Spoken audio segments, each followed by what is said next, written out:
లక్ష్య సాధనలో సాధారణంగా జరిగే మిస్టేక్స్ వాయిదా పద్ధతిని వేయడం, ఈ పనిని తర్వాత చేద్దాంలే అని అనుకోవడం, సక్సెస్ అవుతుందో లేదో అన్న అనుమానం, భయం, డెడ్ లైన్స్ లేకపోవడం, ఈ టైంలోపు నేను ఈ పనిని కంప్లీట్ చేయాలి అని నిర్ణయం తీసుకోలేకపోవడం, గోల్ సెట్టింగ్పై సరైన అవగాహన లేకపోవడం, ప్రలోభాలకు గురవడం, లక్ష్యాన్ని సాధించే దిశగా మన ప్రయాణం సాగుతుందా లేదా అని గమనించకుండా నిర్లక్ష్యం చేయడం.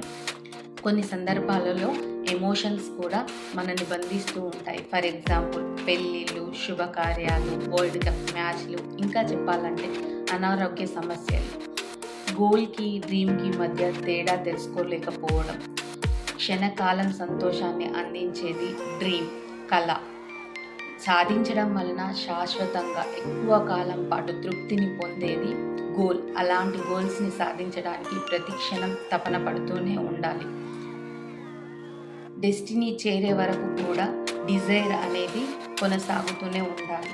నేను మీ Swathi Surabhi. Please do share, subscribe our channel. Thank you so much.